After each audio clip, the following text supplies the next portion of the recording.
کسی بھی عیب کی نسبت اللہ کی طرف نہیں کی جائے گی۔ جن لوگوں نے یہاں غلطی کھائی، اللہ یستہزئ بہم، اس کا معنی یہ کیا اللہ ان سے ٹھٹھا کرتا ہے، مذاق کرتا ہے۔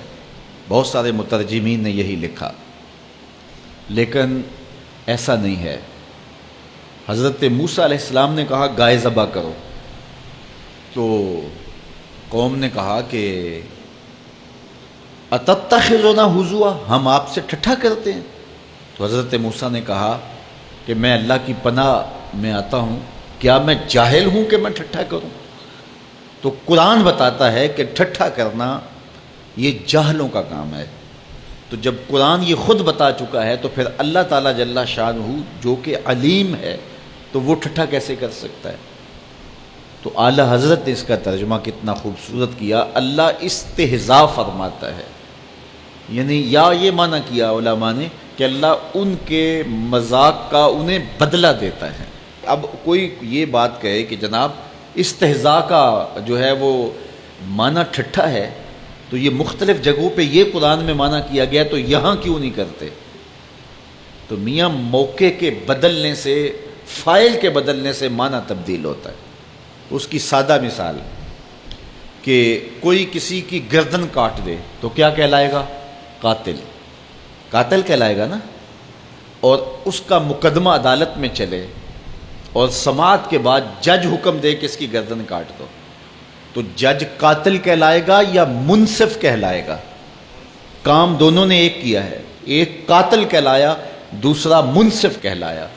جج کو آپ قاتل نہیں کہہ سکتے، جلاد کو بھی قاتل نہیں کہہ سکتے، اس کے لیے جلاد کا ٹائٹل ہے، اس کے لیے منصف کا لفظ ہے اور اس کے لیے قاتل کا لفظ ہے۔ کام تینوں کا ایک ہے، لیکن فاعل کے بدلنے سے معنی تبدیل ہو گیا۔ تو اگر وہی لفظ جو ہے وہ اوروں کے لیے ہے تو وہاں ٹھٹھا معنی کیا جا سکتا ہے، لیکن جب فاعل بدلا تو پھر اس کا معنی ٹھٹھا نہیں ہے، اس کا معنی یہ ہوگا کہ اللہ تعالیٰ ان کے مذاق کا جواب دیتا ہے، جس طرح قتل کے جواب میں قصاص ہے۔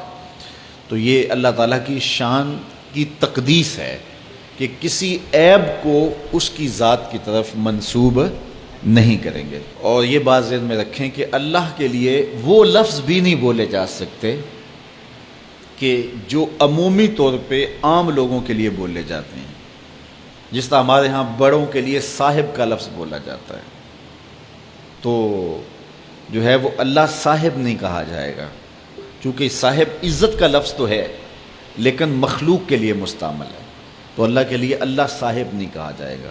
علماء نے اس سے بھی منع کیا کہ یہ میاں کا لفظ ہمارے ہاں عزت کا لفظ ہے، کسی بڑے کو میاں کہہ لیتے ہیں، میاں جی کہتے ہیں، عزت کا لفظ ہے، لیکن یہ انسانوں کے لیے مخصوص ہے، تو اللہ کے لیے اللہ میاں کا لفظ نہیں بولا جائے گا جو بہت سارے لوگ بولتے ہیں، اس سے منع کیا گیا۔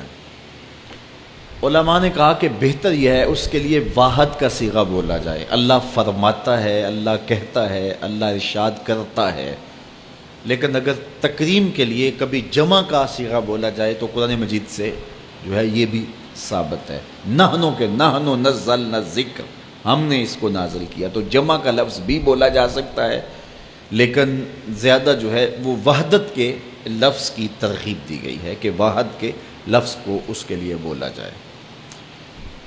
حضور علیہ الصلاۃ والسلام کے حوالے سے کوئی متبذل لفظ نہ بولا جائے۔ مالک بن نویرہ نے صاحبکم کا لفظ حضور کے لیے بطور تعریض بولا تھا، تو حضرت خالد بن ولید نے اس کی گردن کاٹ دی تھی۔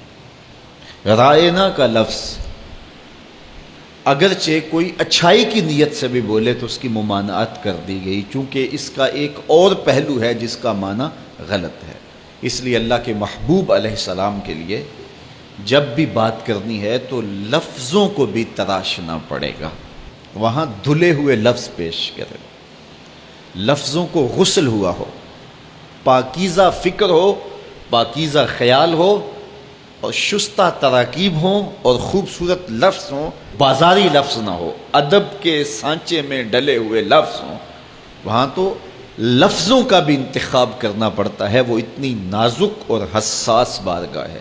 لے سانس بھی آہستہ کہ دربار نبی ہے۔